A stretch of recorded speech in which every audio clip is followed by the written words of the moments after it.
Hi, I'm Angie Callahan. Welcome to School Talk Monthly.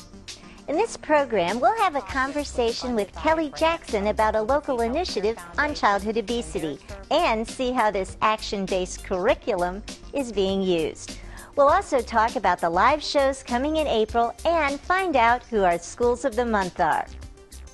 First, though, let's take a look at the live field trip coming in April from Colonial Williamsburg. History comes alive with Colonial Williamsburg's electronic field trip series. Take a behind-the-scenes look at how research and drama are used to bring historic African-American portrayals to life. Learn about the Emmy Award-winning electronic field trip series. Register your school today. Making History Live airs live Thursday, April 7th at 10 a.m. and again at 1 p.m. For more information on this live electronic field trip, go to history.org/trips. On Friday, April 1st, combining imagery, narration, and song with movement, the Kennedy Center investigates pivotal moments in Abraham Lincoln's life in its presentation of Fondly Doing What We Hope. Then on Friday, April 15th, Maximum India provides students with a window into the vibrant culture and traditions of one of the world's largest countries. Both shows air live at 11 a.m. You can register for the programs by going to kennedy-center.org/education/PWTV.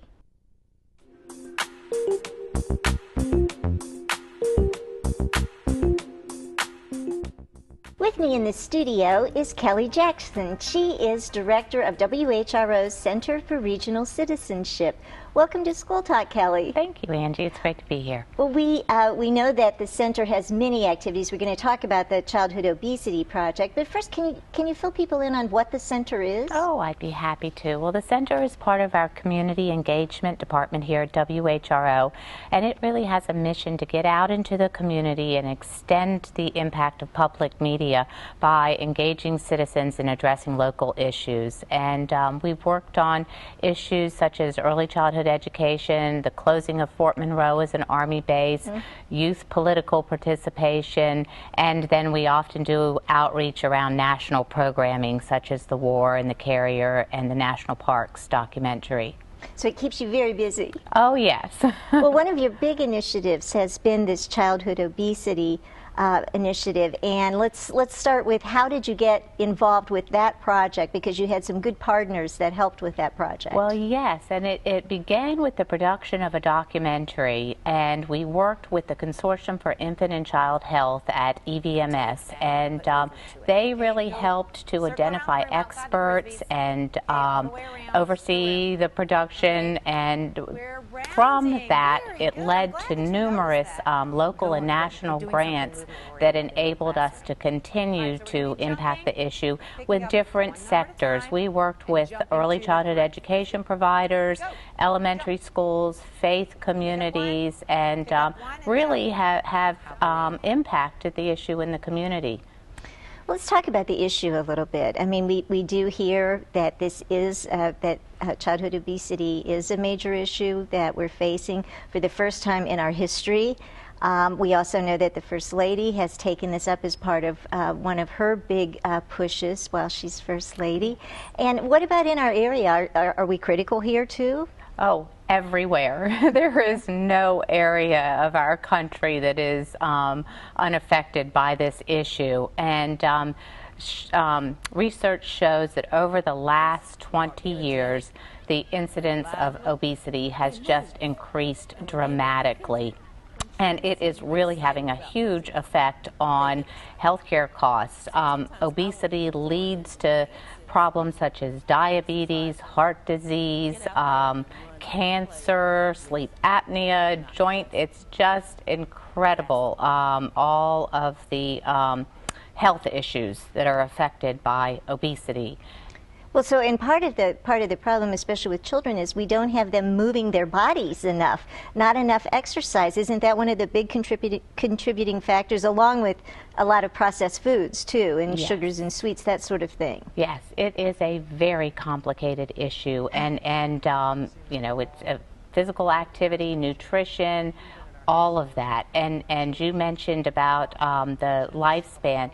This is the first generation of children who may have a shorter lifespan than their parents because of obesity. Dr. Donald Lewis, who is the chair of the pediatrics department at CHKD, talks about when he was in medical school, the type 2 diabetes was never discussed because it was virtually unheard of in children. Today, I would say that every school has children that need to receive insulin because of type 2 diabetes. So Wow. it is really significant.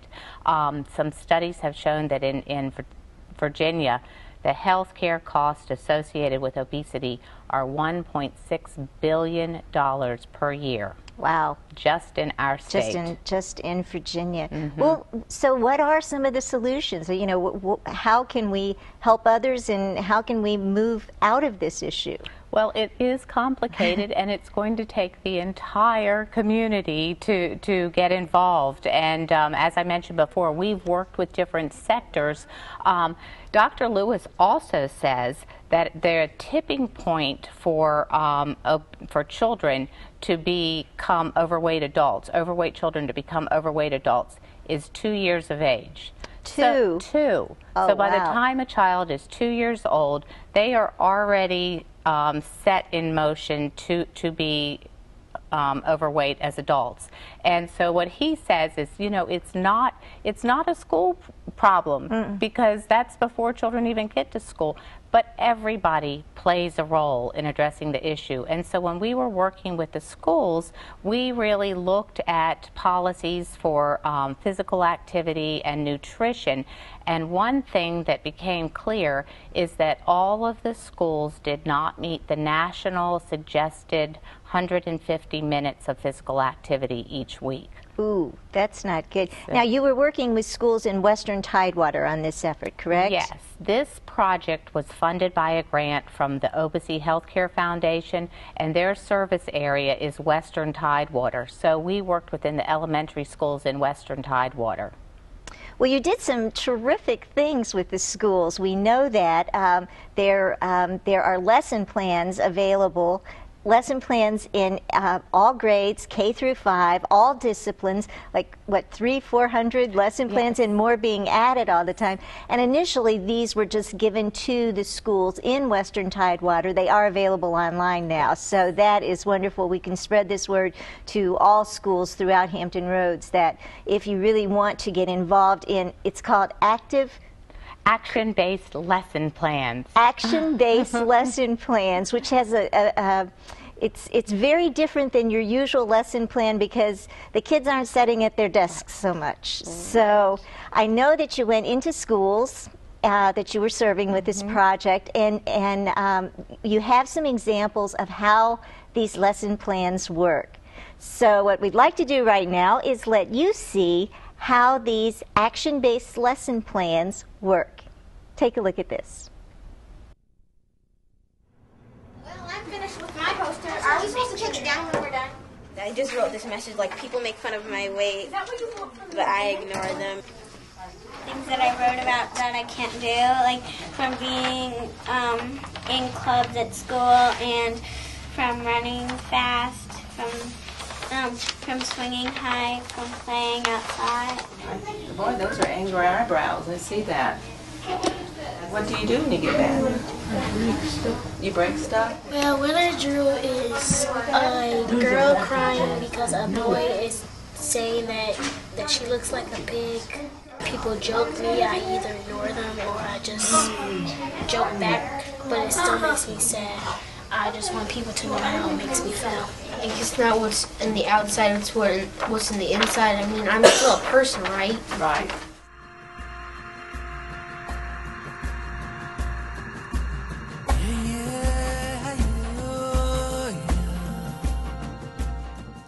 the epidemic of obesity is more rightfully called a pandemic of obesity, which means it's everywhere. Right now in Virginia, our numbers are, we're seeing 5, 10, 15% increase year over year in overall obesity.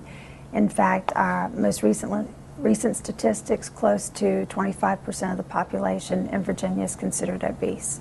The issue of childhood obesity is a colossal risk for our country, for our Commonwealth, for our future and our children. And trying to reverse this trend of obesity is going to be a huge challenge before us. The obesity epidemic and what exactly caused it is pretty tough. And I call it the don't you just think syndrome. Don't try to just blame it on one thing.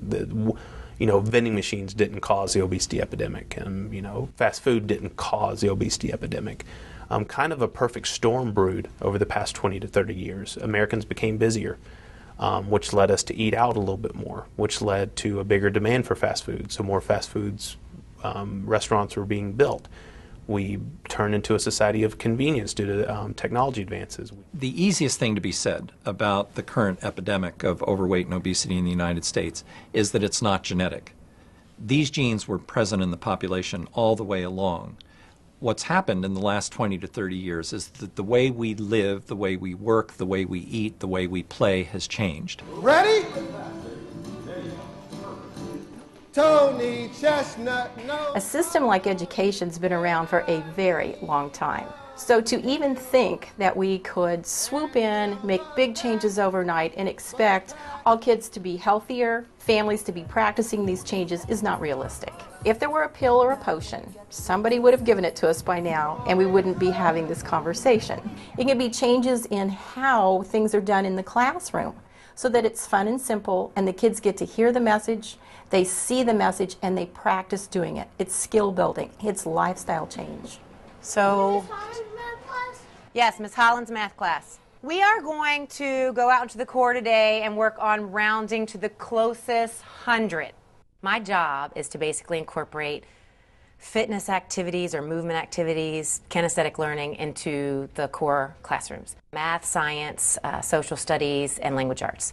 And I look at those activities, I look at the SOLs, which are standards of learning for Virginia, and then I come up with an activity that a teacher might do on paper that I can try to take and put movement to it. Okay, go circle around the room outside the Frisbees.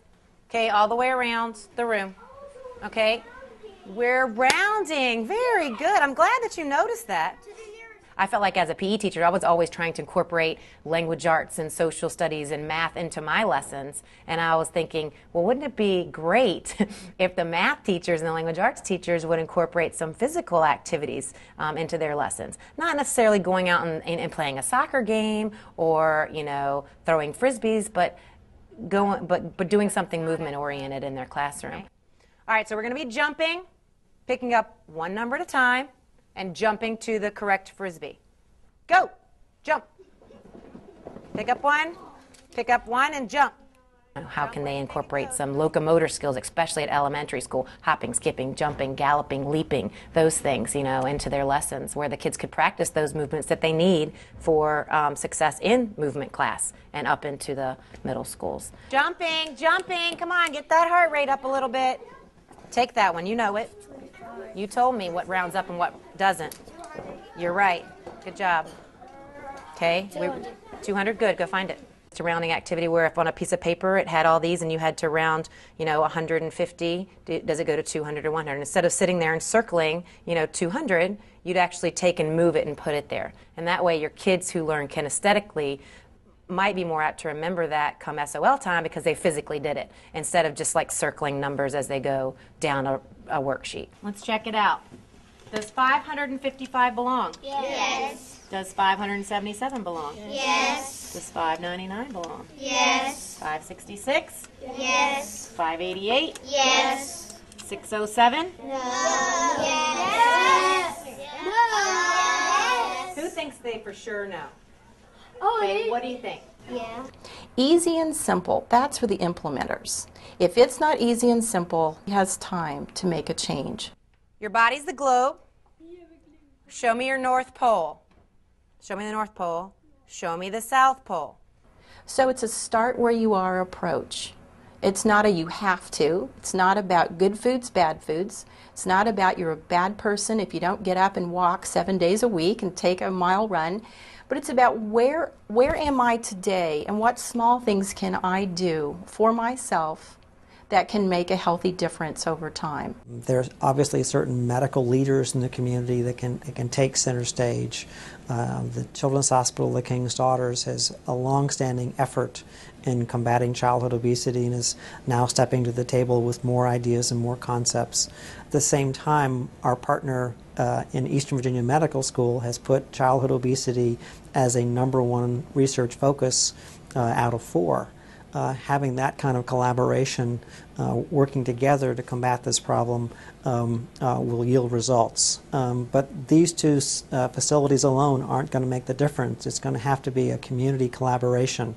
You know, we didn't get this way overnight, and these are not easy solutions. It's also easier, I think, to start with children. This is not a finger-pointing exercise where we point to the parents. This is a problem of our culture. It's a phenomenon of the culture of abundance. To get children and their families motivated around increasing physical activity, looking at nutrition, making nutrition more of a public information item. But it will take everyone pulling together to get that done. North America, Europe, Asia, Africa, Africa, South America, Australia, Antarctica, Antarctica. So you just showed me all of the continents if your body were a globe. That was fun. I think every teacher would be, you know, interested in how they can help their, well, all teachers are interested in helping their students or they wouldn't have gone into teaching in the first place. That's sort of the basis of being a teacher. But this is a whole new way you can bring activity into your classroom. Yes. I think it's terrific. And now the website that you have, the center's website, it's actually very easy to get to. If you just go to whro.org and look down on the left-hand side, right, there's a Center for Regional Citizenship. Yes. And if you click on there and go to projects, you can find the whole Childhood Obesity Project. Yes. And then these lessons were actually developed by, it's called SHIP, right? Can you talk a little bit about SHIP? Sure, sure. SHIP stands for School Health Initiative Program, and it is a program in the Williamsburg-James City County Public School System. And it is very, very extensive, and they have wellness integration specialists who go around to all of the schools and help the teachers implement these action-based lesson plans. They have after-school programs. They have nutritional education. I mean, it is just a very holistic program, and they have met with some really great success. We were not able to implement all of the SHIP tools and resources in the Western Tidewater elementary schools, but the action-based lesson plans have been very, very successful. And as part of the project, we had in the wellness integration specialist from Williamsburg go to the elementary schools and do some in-service training. Oh, great, yeah. And actually, it was so successful, and the teachers loved it so much that one of the school systems is trying to hire a wellness integration specialist to make these action-based lesson plans mandatory throughout all the subject areas and among all the teachers. Oh, that's great. I actually was at a Suffolk school board meeting one night, and one of the teachers got up and showed a little bit about what they were doing in one of the elementary schools as a result of this project. So I was there for something totally different, but I was like, oh, this is terrific. You know, and the teacher was very excited, and it is a way to not only, they have to do the instructional minutes. I mean, that's their job. They have to address the SOLs. Here is a way to address SOLs, because as I look through the lesson plans, the SOLs are all there. Yes, they are. So you can address lesson plans, and you can help your children become more active and help them with this whole obesity issue. And you know, and it's a different way of learning, and not all students learn the same, as we know. Absolutely. And introducing the action in the classroom really gives students who are more kinesthetic learners an opportunity to absorb the information in a different way. And studies have shown that students who are more physically active actually do better on tests. There you go. So, and we did have the project evaluated by Eastern Virginia Medical School, and the evaluation showed that the schools participating and using these action-based lesson plans increased the physical activity of their students by 15 minutes every day. Excellent. Congratulations. So that's not going to solve the obesity problem, but it's just one thing in the great pot of solutions. Well, now, the whole Healthy Habits for Hampton Roads initiative, you have there are 5 things you're supposed to do. Isn't that how it goes? The 5 Three healthy habits for Hampton Roads. And that's just a little more movement, a little more fresh fruits and vegetables, and a little more water. So you just start wherever you are, and so those three healthy habits are important for everybody. So more movement, more water, and then also more fruits and vegetables, which we all know are good for us, and we should all be consuming every day. Yes, exactly. So it's very easy to remember. I like that. Well, thanks so much, Kelly, for coming by and telling us about this exciting project. And now we can share it with the whole region. And for folks, if you just go to whro.org, and on the left-hand side, you'll see Center for Regional Citizenship. Just click there, and you'll find your way to the Healthy Habits in Hampton Roads project. Thanks again. Thank you, Angie. Great to be here. The 2011 WHRO Young Storytellers Competition, also known as the PBS Kids Go Writers Contest, is in full swing. Now is the time to work on your stories. To give you an idea of what a winning story looks like, here's our first place 3rd grade winner from last year's competition. The Magnet Who Lost Magnetism by Michael Gazzanigo. One day, Stick Magnet went for a walk. He accidentally fell off the counter. He was afraid he lost his magnetism, so he jumped into a bowl of paper clips. None of the paper clips stuck. He screamed, "No!" Stick Magnet loved being a magnet and couldn't imagine his life any other way. He thought he was useless, even though a friend had once told him there's more to life than being a magnet.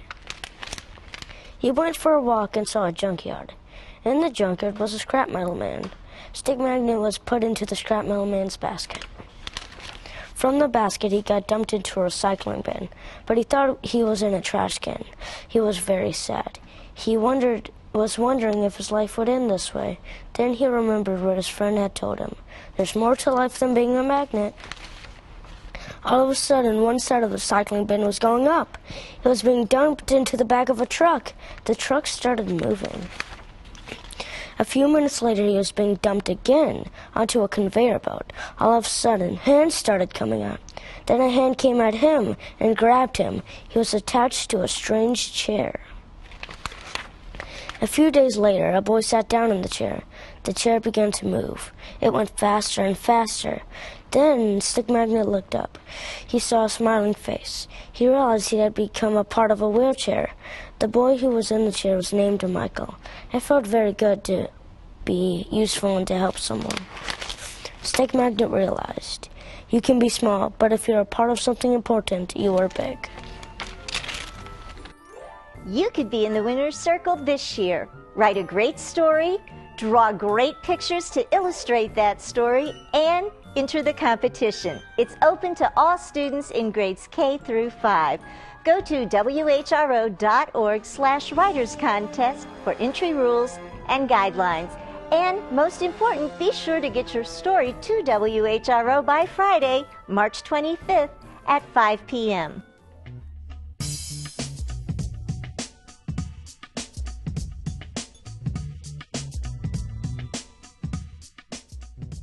Now it's time to recognize our Schools of the Month.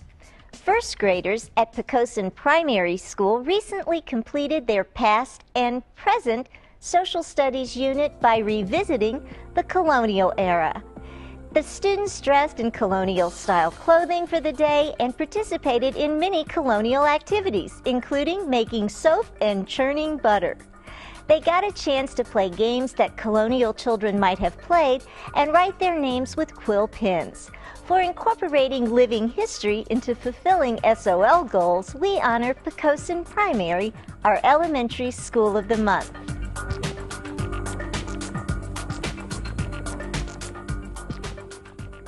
Horses are making a difference at Huntington Middle School in Newport News. Huntington has formed a unique partnership with Seven Cities Riders Saddle Club that has students saddling up and learning to care for their four-legged friends.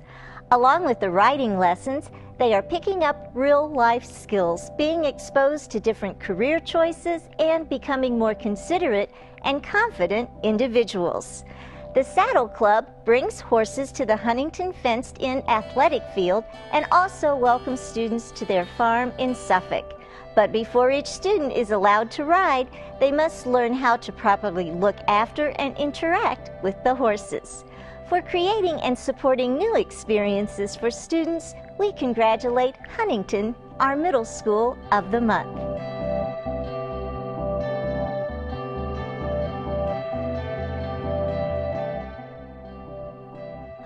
One of the main concerns at Deep Creek High School in Chesapeake is student safety. And thanks to health and PE teacher Sue Dixon, parents can feel safer about letting their teenagers drive to school. For more than 13 years, Ms. Dixon has run a seatbelt check program, checking and encouraging students to wear seatbelts at each of the school's entrances. For her valuable program, Ms. Dixon was recently recognized by Drive Safe Hampton Roads with the John T. Hanna Award for Outstanding Achievement in Pupil Transportation Safety. For assuring students that the few seconds it takes to buckle a seatbelt could make a difference in a lifetime, we salute Deep Creek, our high school of the month.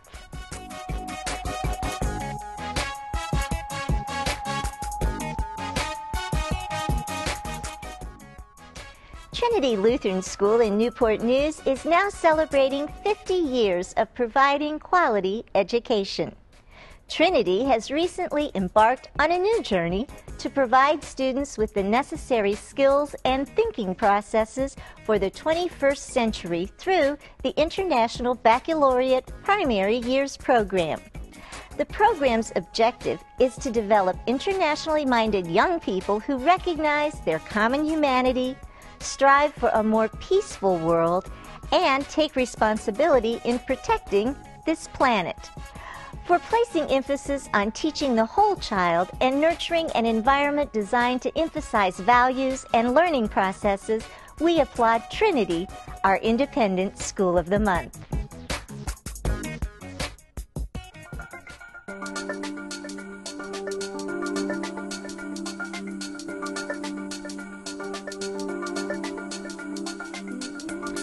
March always brings our annual spring membership drive for television.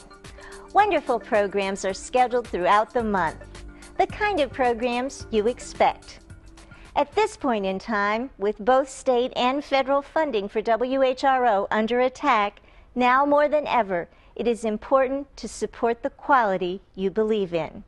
You can become a member by contributing anytime at our main website, whro.org. This program and all the links we talk about are available online at schooltalk.org. Well, that's all for now. See you next time on School Talk.